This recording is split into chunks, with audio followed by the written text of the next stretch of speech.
লেবাননের সশস্ত্র গোষ্ঠী হিজবুল্লাহ নিশ্চিত করেছে তাদের প্রধান নেতা হাসান নাসরুল্লাহ ইসরায়েলি হামলায় নিহত হয়েছেন।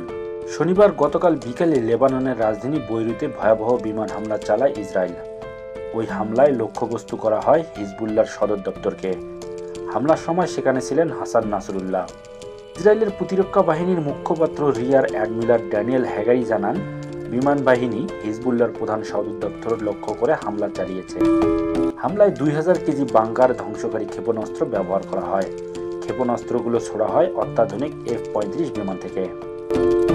হাসান নাসরুল্লাহ ইহুদিবাদী ইসরায়েলকে শত্রু দেশ হিসেবে আখ্যা দেন, ইসরায়েলকে একটি অবৈধ রাষ্ট্র হিসেবে উল্লেখ করেন এবং বলেছেন অন্যদের দেশ, অন্যদের ভূমি দখল করে ইসরায়েল প্রতিষ্ঠিত হয়েছে।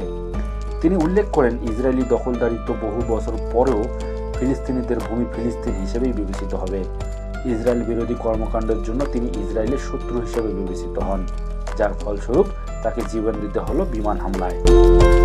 নাসরুল্লাহর মৃত্যুর তথ্য নিশ্চিত করে দেওয়া বিবৃতিতে হিজবুল্লাহ বলেছে, প্রতিরোধের মাস্টার, ধর্মনিষ্ঠ বান্দা তার সৃষ্টিকর্তার কাছে যেতে একজন শহীদ হিসেবে মৃত্যুবরণ করেছেন।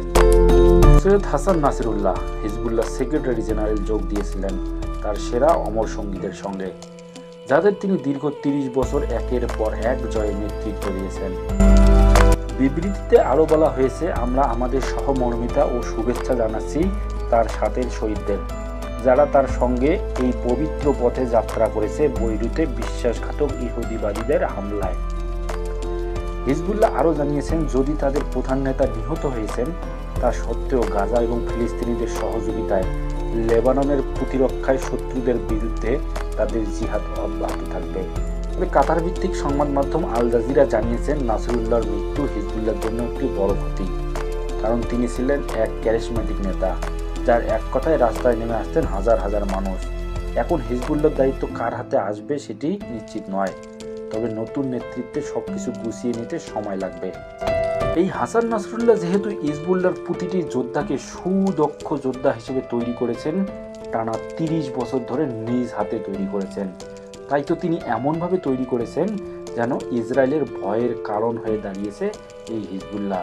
কেননা সাম্প্রতিক সময়ে হিজবুল্লাহ ইসরায়েলে মোহর হামলা চালিয়ে যাচ্ছে এবং বর্তমানেও চালাচ্ছে। তাই তো হিজবুল্লাহর প্রধানকে ইসরায়েল তাদের শত্রু হিসেবে গণ্য করেন এবং তাদের ভয়ের কারণ হিসেবে গণ্য করেন। তাই তো তারা বিমান হামলা চালিয়ে এই হাসান নাসরুল্লাহকে শহীদ করে দিয়েছেন। এদিকে লেবাননের সাধারণ জনগণ খুবই দুঃখ এবং শোক প্রকাশ করেছেন হাসান নাসরুল্লাহ শহীদ আত্মত্যাগে, এবং তারা এটাও জানিয়েছেন যে এক হাসান নাসরুল্লাহকে তারা শেষ করে দিয়ে কোনোভাবেই লাভবান হবে না, আরও হাজার নাসরুল্লাহ তৈরি হবে এই লেবাননের ভূমিতে।